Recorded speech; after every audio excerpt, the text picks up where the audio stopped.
পালিয়ে যেতে বাধ্য হয়েছে। এই ইতিহাস আর বলতে চাই না, কিন্তু আমাদের এখন ঘর গোছানোর সময়। আমরা ভালো আছি এটা কেনা বলে না, ভালো আছে কিনা? তার মধ্যে দুই একটা কলঙ্ক সব মিলে আমার থানায় তো 20টা ছেলে ক্ষতি করছে। এবং আমার নেতারাও তারা জানে না যে এখন একটি ইউনিয়নের 20,000 ভোট, ওই 20,000 ভোটে সেই উন্নতি করতে পারছে কিনা আমাদের মানদণ্ডের সন্দেহ আছে। সে মনে করেছে আমরা 50 জনের আমি নাম, এই সমস্ত ফাজিলদের আমাদের দলের জায়গা থাকতে পারে না। খালেদা জিয়ার আত্মত্যাগের বিনিময়ে জিয়া পরিবার তার সন্তান হারিয়েছে, জিয়াউর রহমানকে হত্যা করা হয়েছে, তারেক রহমানের মিথ্যা কেস দিয়ে জিয়া পরিবারকে ধ্বংস করার পরিকল্পনা ছিল, কি পেরেছে?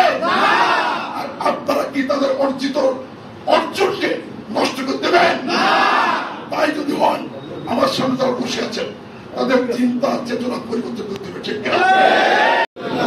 এবং এই জন্য যারা আত্মত্যাগ দিয়ে আত্মহত্যা দিয়ে আমাদেরকে এই পর্যায়ে এনেছেন তাদেরকে আমরা আত্মার মাগফিরাত কামনা করছি, নিহত হয়েছে যারা, এবং শ্রদ্ধা জানাচ্ছি। আর যারা অসুস্থ আছেন তাদের সুস্বাস্থ্য এবং দীর্ঘায়ু কামনা করছি।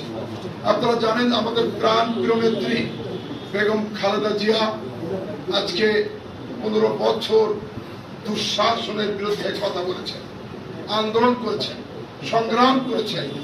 আমাদের প্রিয় নেতা ভারপ্রাপ্ত চেয়ারম্যান 8,000 কিলোমিটার দূর থেকে সমগ্র বিএনপিকে সংগঠিত করার জন্য বিশ্বত ছাত্র দল, যুব দল, স্বেচ্ছাসেবক দল, কৃষক দলকে বাংলাদেশের তৃণমূল পর্যায়ে নিতে সক্ষম হয়েছেন।